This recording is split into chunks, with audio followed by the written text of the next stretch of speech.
questions. That's what Baldwin County investigators are going over right now after a huge money seizure along I-65. Friday, the Interstate Interdiction Task Force found this money in a search of a semi on I-65 in Baldwin County. Breaking news, breaking news, breaking news. What the feds just uncovered in Floyd Mayweather's house is terrifying. They're going after Floyd Mayweather's bag. Remember the brother that walked around with $100 million check in his bag, said he ain't even got to cash it? Well, they on his line.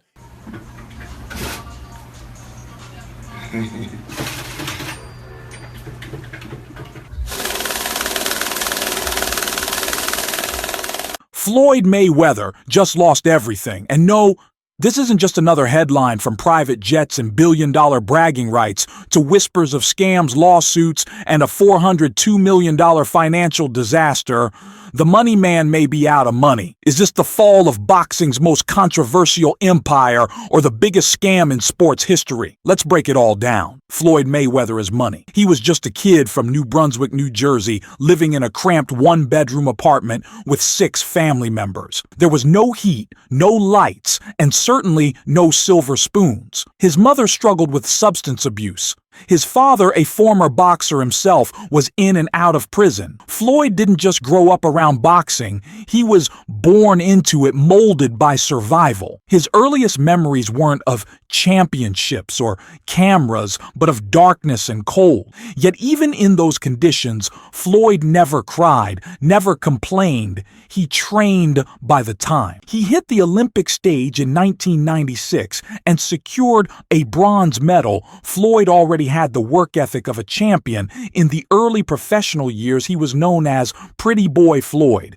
Quick, smooth, technically brilliant, and nearly untouchable in the ring. But behind the scenes, he was battling more than opponents. Despite his dominance, Floyd wasn't earning what he felt he deserved under top-ranked promotions. He was bringing in just a few million per fight, while his bouts were generating tens of millions in revenue. That's when everything changed in 2006. Mayweather made the boldest move of his career. He bought out his contract with Top Rank for $750,000, betting on himself in a way that few fighters ever had. It was a risky decision. Stepping out from under the protection of a powerful promoter meant he had to build something new entirely on his own. But Floyd wasn't just looking to be a fighter anymore. He wanted to be a mogul. This was the birth of Money Mayweather with his new company, Mayweather Promotions. He took complete control over his fights, his image, and most importantly, the revenue from there. His fortune exploded within a few years. He was commanding $100 million plus per fight, becoming the highest paid athlete in the world and rewriting the blueprint for how boxers could do business. But when the money started rolling in, so did the problems. Floyd Mayweather didn't just rebrand, he reinvented the business of boxing. Gone was the humble, soft-spoken, pretty boy. In his place stood Money Mayweather, the man with private jets, Bugattis, and $1 million watch collections, all filmed and flaunted on social media. He wore his arrogance like armor, walking into press conferences draped in luxury, throwing cash into crowds, taunting rivals with cold precision. And the craziest part, it worked. Floyd became the most hated man in the sport. And that was exactly the point. He understood something most athletes never grasp. People didn't have to love you to pay to see you. In fact, it was better if they didn't. The world paid to watch him lose. And when he didn't, they paid again and again and again. In marketing terms, he became the perfect heel, the villain you couldn't ignore. And while others chased titles, Floyd chased attention. He fought smart. He picked his opponents carefully, played mind games masterfully, and walked away from every bout with both the win and the bag. His record remained flawless: 50 wins, 0 losses. But outside the ring, the admiration was more conflicted. Fans praised his defensive genius, but criticized his showmanship. Commentators called him the most strategic fighter of all time, while simultaneously questioning his ego. His self-promotion was unmatched, but so was the backlash. Mayweather wasn't just a boxer. He was a brand, a lifestyle, a walking contradiction. He didn't care if you respected him, just that. You tuned in, and tune in they did with great wealth.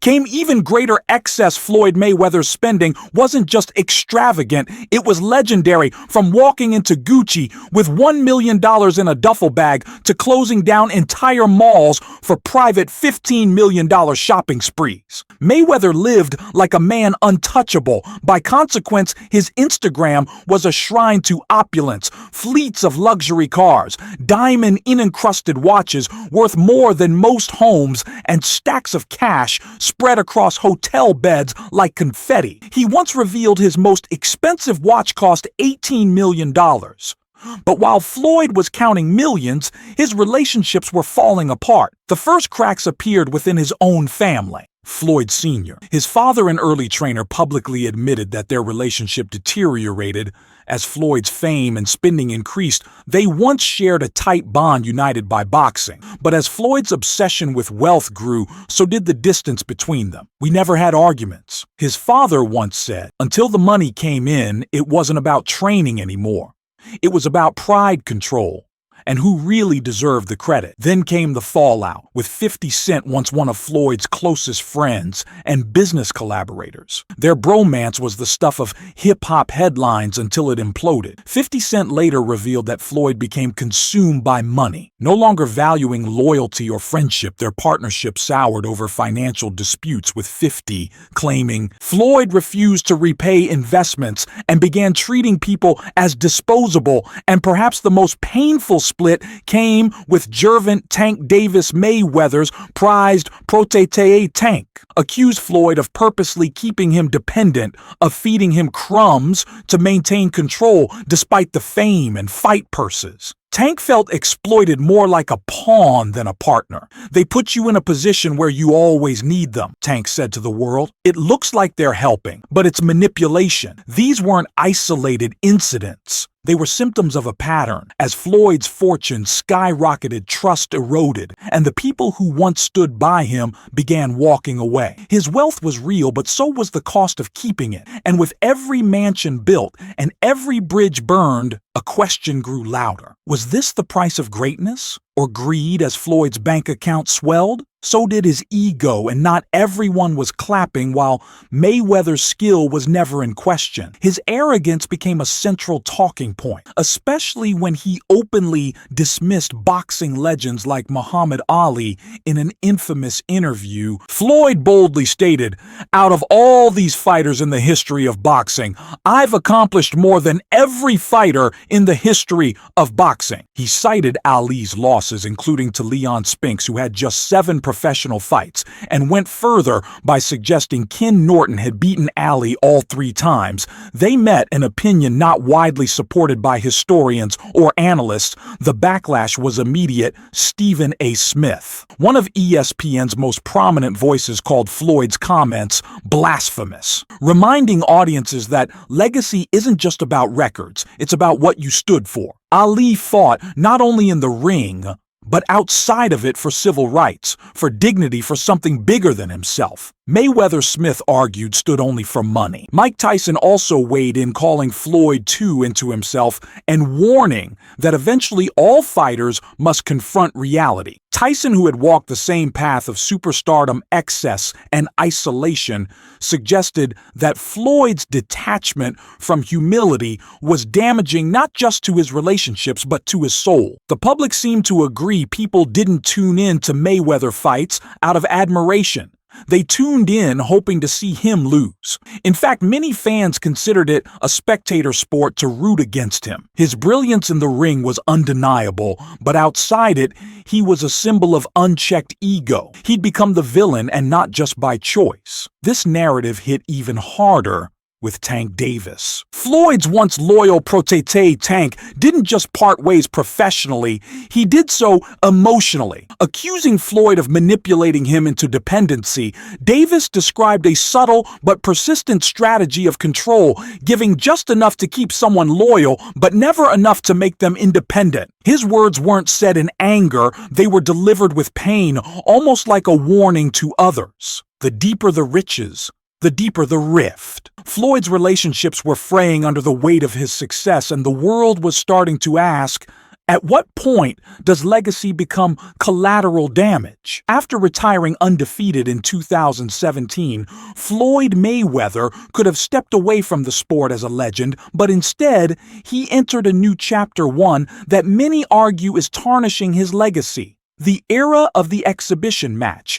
It started with a bang, a lucrative exhibition against Japanese kickboxer Tenshin Nasukawa, followed by a headline-grabbing bout against YouTube star Logan Paul. These matches, while profitable, were viewed as sideshows by many in the boxing community. They lacked competitiveness, carried no official stakes, and felt more like cash grabs than sporting events. Critics didn't hold back. Chael Sonnen, a former MMA star and outspoken commentator, said bluntly, "Floyd's still fighting because he needs the money." Sonnen claimed Floyd never earned as much as the headline suggested, and that his post-TC career exhibitions were driven not by passion, but by necessity. Eddie Hearn, one of boxing's most respected promoters, also took aim. He called Mayweather's events naff, suggesting they had become irrelevant to serious fans and unlikely to bring in the pay-per-view numbers of old when Mayweather fought at London's O2 Arena in early 2023. Hearn said bluntly, "I don't know anyone who even knew the fight was happening." Then came the controversies over fighter pay. Logan Paul publicly accused Mayweather of failing to pay him his full cut from their bout, a claim that added fuel to growing concerns about Floyd's financial transparency. Deji, another influencer who fought Mayweather, also implied financial dealings weren't as smooth or professional as fans might expect from a former world champion. These aren't isolated accusations, they reflect a deeper pattern. Critics began to ask, "You made $1 billion, Floyd, but did you pay your people?" The more these stories came out, the more fans started to question whether Mayweather's obsession with money had turned from business strategy into something more. Desperate, what began as a power move building his own empire now looked increasingly like damage control behind the sparkling veneer of private jets and championship belts. Troubling signs began to emerge in 2023. Business Insider published a report scrutinizing Floyd's claims of real estate dominance, while Mayweather had publicly claimed to own over 60 properties. The investigation revealed that many of these were co-owned or financed through complex arrangements, and that his true ownership stake was far less than advertised. The article questioned whether Mayweather had embellished his holdings to maintain his brand. Then came the $402 million scam allegations tied to a cryptocurrency promotion that Floyd endorsed, a move that drew the attention of the SEC. While Floyd denied any wrongdoing, the financial and legal implications sparked headlines and further fueled the growing narrative the empire might be hollow. Perhaps the most bizarre chapter was the rumor that Floyd had been trapped in Dubai due to unpaid debts online. The story gained traction fast, especially when fans believed Floyd was being detained overseas, but then, out of nowhere, a viral TikTok showed Mayweather sitting courtside at a Clippers game in Los Angeles. The internet lit up. Was the Dubai story fake? Was it a clone? Why didn't the stadium spotlight Floyd as the celebrity guest of the night? The truth is still unclear. Some believe the Dubai claim was a hoax. Others think he quietly resolved a legal issue before reappearing. What's certain is that these types of stories would have been unthinkable at the peak of his career. And then there's Chael Sonnen's bombshell in an interview. Sonnen claimed that despite all the hype about $100 million nights and billion-dollar earnings, Floyd may have only earned around $100 million in total net profit over his entire career. A shocking contrast to the narrative Floyd built, but one that's supported by the sheer cost of his lifestyle, legal fees, entourage, payroll, and non-stop spending. Suddenly, the empire that once seemed untouchable began to show cracks. Mayweather might have built the richest brand in boxing history, but did he also build a house of cards? Once Floyd Mayweather's fights were cultural events, blockbuster nights that united celebrities, sports fans, and casual viewers around a common goal to watch Floyd win. or better yet, to finally see him lose. Now, those golden nights feel like a distant memory. In recent years, Mayweather has shifted entirely to exhibition fights, unregulated, unofficial bouts that blur the line between sport and spectacle. But where fans once paid top dollar to see him box, the buzz has faded. His 2023 exhibition against British reality TV star Aaron Chalmers at London's iconic O2 Arena was a stark contrast to the sold-out spectacles of the past. Attendance was so poor that large sections of the arena remained empty. Despite heavy promotion, even industry insiders like Eddie Hearn admitted they didn't know anyone who was even aware the fight was happening. Pay-per-view sales, a fraction of what they once were, the optics were clear. The man who once headlined record-breaking events now struggled to fill a venue. Worse still, questions about Floyd's true financial health began swirling like never before. How could the man who claimed to have made over $1 billion in his career still be fighting for relatively small purses against unknown opponents? Prominent voices in combat sports have sounded the alarm.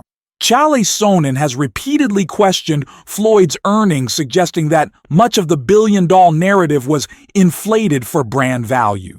Not reality, according to Sonnen. Floyd's net take-home earnings could be closer to $100 million. After taxes, team expenses, lifestyle maintenance, and luxury overheads are factored in. When you consider that Mayweather reportedly spent $1 million a month just on upkeep for his fleet of vehicles, private planes, and staff, the math starts to make sense, and not in a good way. Then came the Dubai scandal, a viral rumor claiming Mayweather was being held in the UAE due to unpaid debts. It was quickly disputed after a TikTok user spotted him courtside at an NBA game. But the fact that so many people believe the story speaks volumes. Public faith in Mayweather's financial status had eroded. To fans, the man who had spent years building an image of limitless wealth suddenly looked vulnerable. And then the question echoed through comment sections, forums, and fan circles. He sold the dream of wealth, but was it all a facade when you strip away the glitter, the Gucci, and the glare of luxury? Watches what remains of Floyd Mayweather's legacy in the ring. His record is untouchable, 50 wins, 0 losses. He faced elite competition across multiple weight classes and at his peak made world champions look like amateurs. His defensive mastery and ring IQ changed how boxing was viewed. A true technician in a sport often dominated by brute force. Floyd Mayweather is without question one of the greatest boxers to ever live. But outside the ropes, the picture is murkier. He reinvented the business model of boxing. Yes, he became the blueprint for financial independence in a sport notorious for exploitation. But as he scaled the heights of fame and fortune, his personal life unraveled. Friendships collapsed under the weight of money. From 50 Cent's betrayal to the heartbreaking departure of Tank Davis, who went from protege to critic, his relationship with his father, once foundational to his success, was damaged by power struggles and pride. Business partners, fans, even fellow athletes grew wary of Floyd's arrogance, and for many in the boxing world, his relentless pursuit of wealth came at the cost of something even greater. Respect. He alienated boxing purists with his exhibitions. He angered critics with dismissive comments about icons like Muhammad Ali, and he created a public image so heavily tied to materialism that any sign of vulnerability, like a bounced paycheck or an empty arena, felt like poetic justice to those who once rooted for his downfall. Still, it would be dishonest to call Floyd a failure. He redefined success on his own terms. He made more money than any other boxer in history. He left the sport with his brain, body, and bank account mostly intact, something most fighters can only dream of. But perhaps that's the tragic beauty of Floyd's story. He won every round in the ring, yet lost so much outside of it. The greatest defensive boxer the sport has ever seen may have built walls so high, not even those closest to him could reach him anymore in protecting himself from financial predators and rivals. He may have also walled himself off from genuine connection, loyalty, and legacy. So we're left with one final haunting question. Floyd Mayweather might have won every fight in the ring, but did he lose the battle of life? If you enjoyed this breakdown, don't forget to like this video to support the channel. Subscribe to Boxing Edge for the latest updates, fight breakdowns, and expert analysis, and turn on notifications so you never miss an upload. Until next time, peace.